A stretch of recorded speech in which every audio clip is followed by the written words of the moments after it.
Aquí estamos en el programa sobre libros de la Universidad de la Frontera.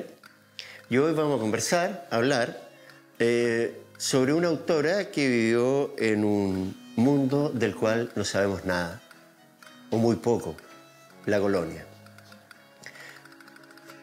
Son 300 años que tenemos de época colonial. Primero están, claro, los 30 primeros años del genocidio, que fue indudable, que fue cuando recién llegaron los españoles, que no sabían a lo que se enfrentaban, pero después hubo una convivencia en América entre españoles, indígenas, se formó una raza que son los criollos, hablaremos sobre ello más tarde, y fue un mundo muy rico, pero de él no sabemos, como les decía, absolutamente nada, excepto en los colegios que nos enseñan que la gente bailaba zamacueca y que tomaban mate y aguardiente. Yo no creo que se hayan pasado 300 años estas personas haciendo eso, o sea, hacían mucho más cosas. ¿Por qué sabemos tan poco? Primero porque después de la intelectualidad latinoamericana y después de la independencia en el siglo XIX, decidieron, y lo dice un autor chileno, que creo que es Diego Barros Grés, dice, hay que poner una lápida sobre el pasado colonial, ocultar la colonia.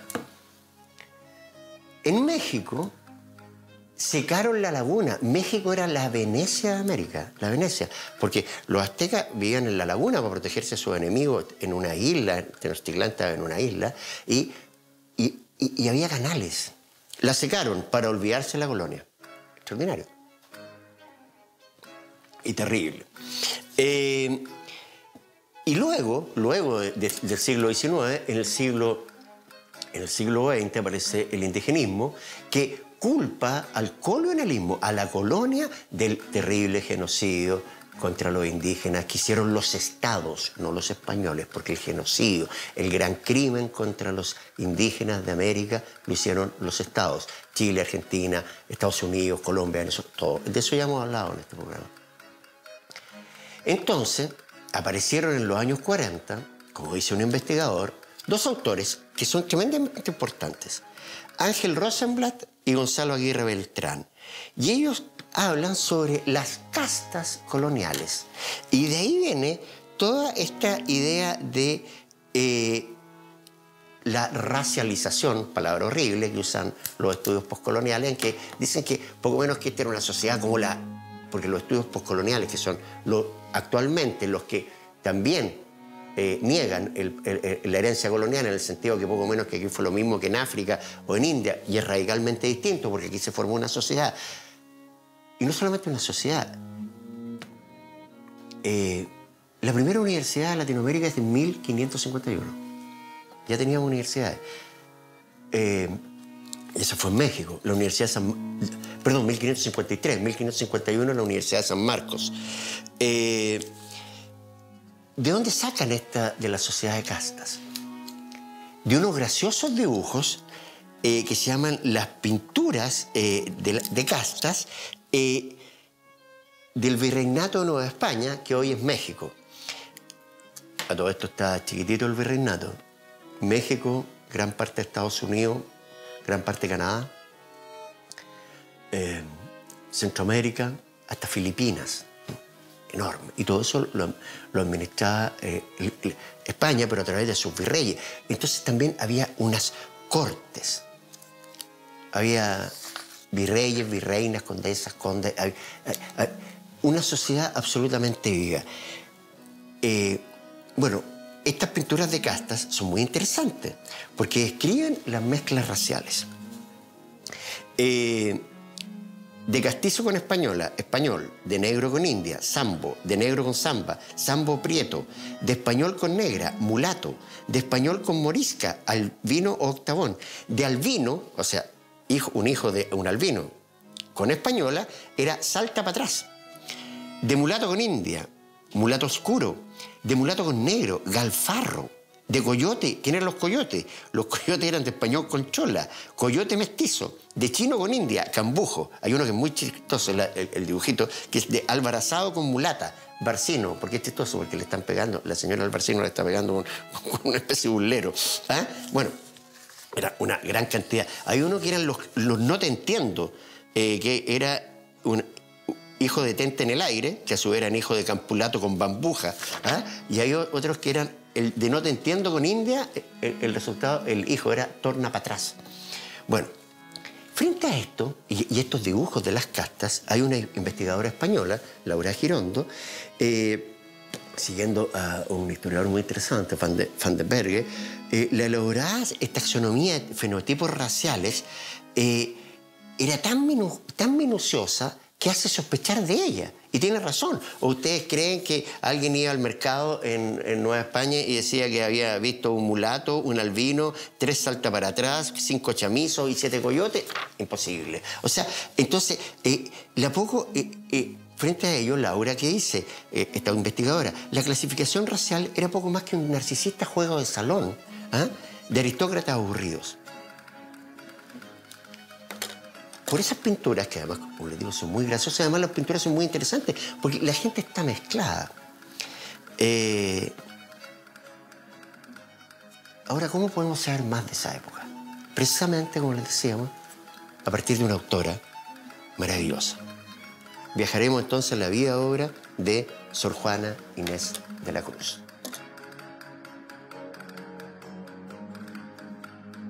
De Sor Juana Inés de la Cruz, afortunadamente tenemos gran parte de su obra. A todo esto, ¿cómo sabemos, cómo podemos saber tanto de la colonia, todas estas investigaciones? Porque los españoles de Colón para adelante se dedicaron a escribir. Está el diario Colón, las cartas de Pedro Valdivia, está toda la conquista de México narrada por diversos cronistas, Cortés, Bernal Díaz del Castillo. Están, bueno, después los registros de las universidades, los estudios sociológicos. Una enorme documentación está en Simancas, en España, y también las universidades latinoamericanas guardan muchos de esos documentos. Sor Juana. Juana Ramírez de Asbaje nació en 1651 y murió en 1695. Fue criolla, mezcla de vasco de español con criollo latinoamericano. En un texto autobiográfico cuenta que su amor por las letras se dio desde que me rayó la primera luz de la razón. Tenía una hermana mayor y le contrataron a una profesora y ella acompañaba a la hermana a los 3 años y aprendió a leer y a escribir antes que su hermanita. La curiosidad siempre la llevó a leer y a estudiar. A los 7 años, cuando se enteró de la existencia de la Universidad de México, de esta universidad que yo ya le he dicho, Sor Juana, que ya era centenaria en 1650, solicitó a su madre que la vistiera de hombre y la mandara a la universidad, a los 7 años. Se consoló devorando los libros de la biblioteca de su abuelo. Se abstuvo de comer queso, porque comer queso entontecía a las personas, dice Sor Juana.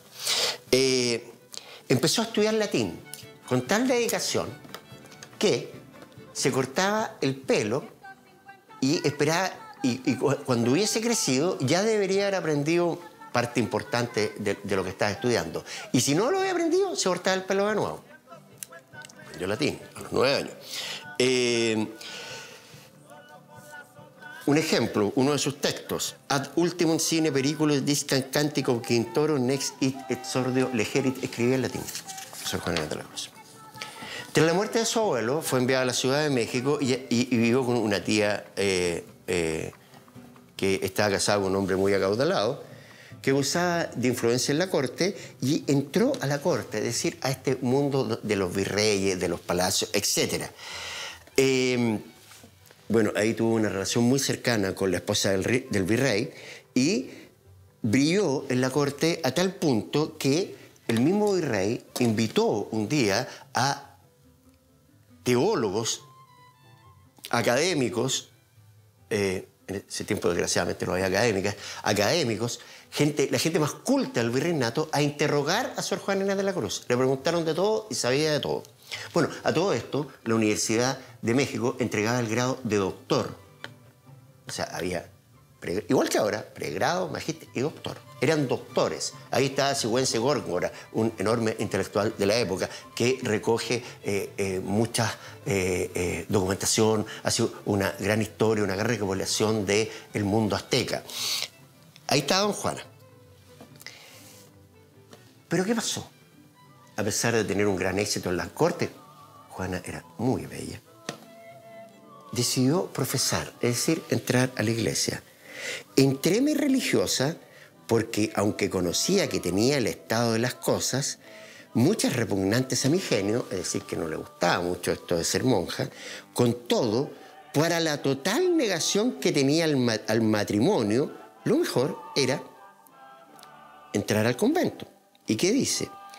Eso me asegurará la libertad de mi estudio y no tendré el rumor de la comunidad que impidiese el sosegado silencio de mis libros. Entró por dos cosas: para estudiar tranquilamente y para estar alejada del rumor mundano. Me interesaba mucho estudiar a esta monja. Primero entró a las carmelitas, pero el régimen de las carmelitas es terrible, son esas religiosas que no salen jamás, y después se cambió a la orden de San Jerónimo. Bueno, ¿qué hizo en su celda? Formó una biblioteca que era famosa, la biblioteca Sor Juana Inés de la Cruz. Se dice que era incluso más rica, casi tan rica como la de la universidad. Los conventos eran grandes y las celdas eran enormes, eran verdaderos departamentos. La tenía tapizada de libros. Estudió los clásicos griegos y romanos, retórica, física, música, aritmética, geometría, historia, derecho. Llevó a cabo experimentos científicos. Veamos lo que dice ella misma cuando le escribe en una carta que vamos a hablar más adelante, que se llama Respuesta a Sor Filotea de la Cruz. Pues, ¿qué os pudiera contar, señora, de los secretos naturales que he descubierto estando guisando? Veo que un huevo se une y fríe en la manteca. O por el contrario, se despedaza en el almíbar. O sea, cocinaba y pensaba en los cambios químicos que ocurren en la comida. Pero, señora, ¿qué podemos saber las mujeres sino filosofías de cocina? Extraordinario, ¿eh? Pero ahora vamos a su poesía. Poema increíble para la época. Se llama Hombres Necios. Hombres necios. ¿Quién eran los hombres? El virrey, los virreyes, los condes, los marqueses, los dueños de la sociedad, los obispos, los arzobispos, etc. Y les dice hombres necios en este poema que vamos a leer. Hombres necios que acusáis a la mujer sin razón, sin ver que sois la ocasión de lo mismo que culpáis. Opinión ninguna gana, pues la que más se recata, si no os admite, es ingrata, y si os admite, es liviana. O sea, eso es típico del machismo. Las mujeres que no los dejan acceder a los hombres, acceder a ellas, son ingratas, pesadas, y las que sí, son sueltas. Eso lo dice Sor Juana, 1670. Y miren esto. ¿Cuál es más de culpar, aunque cualquiera mal haga? ¿La que peca por la paga o el que paga por pecar? Una defensa de las prostitutas. Extraordinario. Ahora esto no para aquí. ¿Por qué? Porque el poema está escrito en redondillas. Pues redondillas es esto que inventaban los españoles. Ya. Bueno, porque es una redondilla. Es una estructura muy popular durante el siglo de oro español porque eran compuestos, son versos fáciles de memorizar. Están hechos de sílabas de 8 versos cada uno. Entonces, ¿por qué emplean redondillas? Porque es fácil de memorizar y fácil de entender. O sea, también le está diciendo a los hombres que son tan necios que se lo hacen redondilla y no en verso alejandrino castellano. Se lo hace para que lo entiendan estos pavos. Las redondillas eran como los memes de la época. O sea, un poema de memes. Sor Juana. Pero además de ello escribió obras de teatro. Era música, ¿eh? Sabía mucho de música, era profesora de música.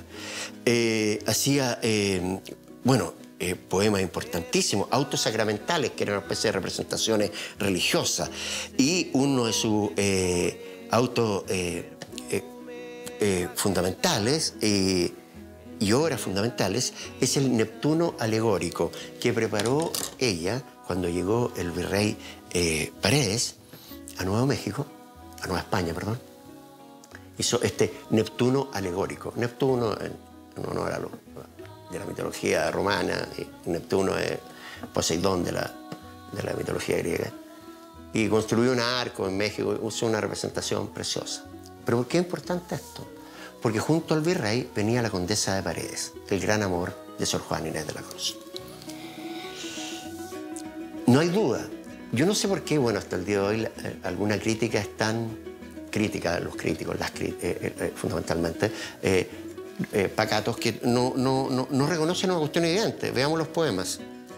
Ser mujer ni estar ausente no es de amarte impedimento. Eso le dice la condesa. Lícida, le llaman lícida en sus poemas.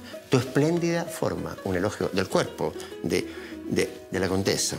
Pobre de mí, que a tanto que no te veo, que tengo de tus carencias cuaresmados los deseos. O sea, están en cuaresma y no le veo a ver y tiene cuaresmados los deseos. De veras, mi dulce amor. Evidentemente, hubo crítica en la sociedad colonial a estos excesos, entre comillas. Miren lo que responde Sor Juana. Y así, pese a que empezare, escribo, si es malo enamorarme, yo no lo sé. Solo sé que nací tan poeta. Extraordinario. Solo sé que nací tan poeta. Octavio Paz, el premio Nobel mexicano de quien hemos hablado aquí, que escribió un texto fundamental sobre Sor Juana Inés de la Cruz, que se llama Sor Juana Inés de la Cruz, Las trampas de la fe, muestra que el 15.6% de la obra de Sor Juana está dedicado a la condesa. Pero esto, más allá de cualquier cosa, lo importante no se agota ahí si cada cual lleva la vida amorosa que le parezca. Lo importante es que la relación entre Sor Juana y la condesa permitió que se conservase su obra, porque cuando se fue, 8 años estuvieron los condes de Paredes en Nueva España, cuando se fue, se recogió los escritos de Sor Juana, la condesa de Paredes los llevó a España y los imprimió. Cuestión que es muy importante. Inundación castálida se llama el texto. Un texto fundamental.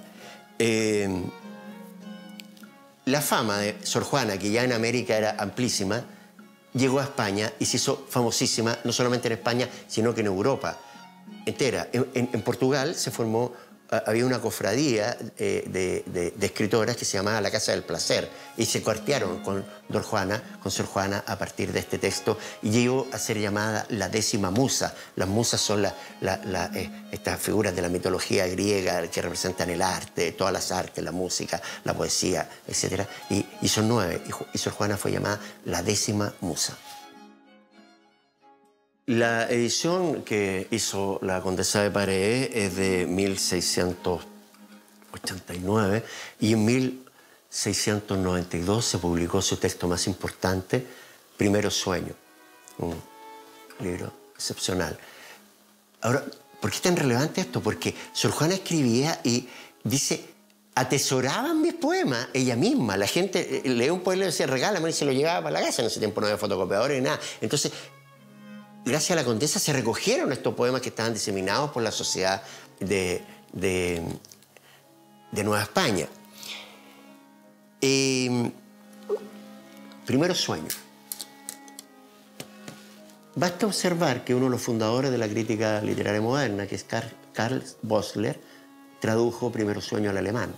Sor Juana está traducida al alemán, al griego, al francés, al italiano, al chino.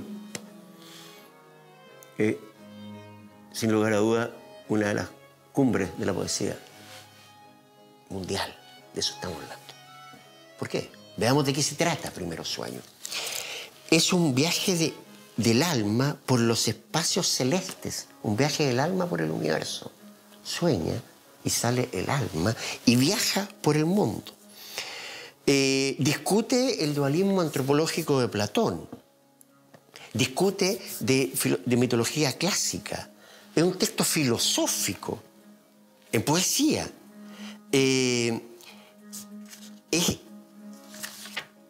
Incluso algunos han dicho que hay ciertas claves matemáticas, porque Sor Juana, eso es súper importante, sabía bastante de pensamiento mágico, era estudiosa de Pitágoras, y Pitágoras era un chamán, eso es re importante. Entonces también hay algunas cuestiones geométricas que están tratadas en Primeros Sueños. Y súper interesante porque usa un motivo que siempre hay intertexto. La literatura, antes que nada, dialoga con la literatura. Ella dialoga con la literatura clásica, dialoga con la Divina Comedia, con todos estos textos de los viajes espirituales, porque la Divina Comedia evidentemente es un viaje espiritual. Aunque el Dante está en persona en el infierno, que esa es otra cosa que es largo de comentar, pero Pero toma este motivo del viaje del alma, pero el viaje del alma siempre eran hombres. Y ella hace hincapié que es un viaje de un alma femenina. Ahora, ¿qué es lo extraordinario? Lo más extraordinario de esto, que tal Octavio Paz lo dice, que al final el alma está sola. No aparece Dios en el texto. Estamos hablando de una monja, no aparece Dios en este texto en que viaja el alma por el universo. Sí aparece la diosa, porque Sor Juana tenía, como le digo, esos conocimientos mágicos, esa diosa antigua de la cual sabemos muy poco. Ella invoca a la diosa, o sea, profundamente transgresivo. Veamos cómo termina. Mientras nuestro hemisferio la dorada, ilustraba del sol madeja hermosa, que con luz juiciosa de orden distributivo, repartiendo a las cosas visibles sus colores. Amanece, y el sol restituye los colores. Una observación súper interesante, porque no, los colores son un efecto de la luz. Si nosotros, usted apaga la luz en su pieza y queda todo oscuro. O sea, muestra cómo el sol va creando los colores. Observación inteligentísima. Y bueno, y ahí despierta el alma. Ahora, ¿qué es lo terrible? Que en este viaje de Sor Juana Inés de la Cruz, el alma finalmente está sola. La soledad esencial del ser humano. De eso nos habla este poema extraordinario que es Primeros Sueños. Pero aquí empiezan los problemas. Porque en 1690, 2 años antes de la muerte de Sor Juana, se le ocurrió escribirle una carta a Sor Juana, porque le gustaban las polémicas, a un jesuita, que una discusión teológica. Y fue en contra de este jesuita. Y eso lo aprovechó el obispo de Puebla para escribirle una carta que la firmó como Sor Filotea de la Cruz. Y en esta carta le dice que por qué anda escribiendo, que por qué una mujer se dedica a escribir estas cosas, etcétera, etcétera. Y don Juana escribió la respuesta de Sor Filotea de la Cruz, que se conoció muchos años después, pero el efecto real y concreto que tuvo esta carta terrible del obispo fue que Sor Juana dejó de escribir. Requisaron sus instrumentos científicos de su celda, le quitaron sus libros. Hacía experimentos en su celda esta monja. Tenía un telescopio, tenía los tratados de Galileo. Todo eso se lo llevaron y la condenaron a no escribir más. Basta ver la evolución de las firmas de Sor Juana Inés de la Cruz. Al principio es una firma grácil y al final es una cosa toda enredada. La condenaron a la muerte intelectual. No es raro que muriera 2 años después en medio de una epidemia. Como toda persona de verdad, ella trabajó con los enfermos y se contagió de esa enfermedad. Una enfermedad de la época, una epidemia, y murió en 1692, en silencio y sola. Pero nos queda su maravillosa poesía. Si pueden leer algo de Sor Juana Inés de la Cruz, está todo en internet, poemas de Sor Juana, se van a enterar de esta autora maravillosa que era de la que les queríamos hablar hoy día aquí en el programa sobre libros de la Universidad de la Frontera.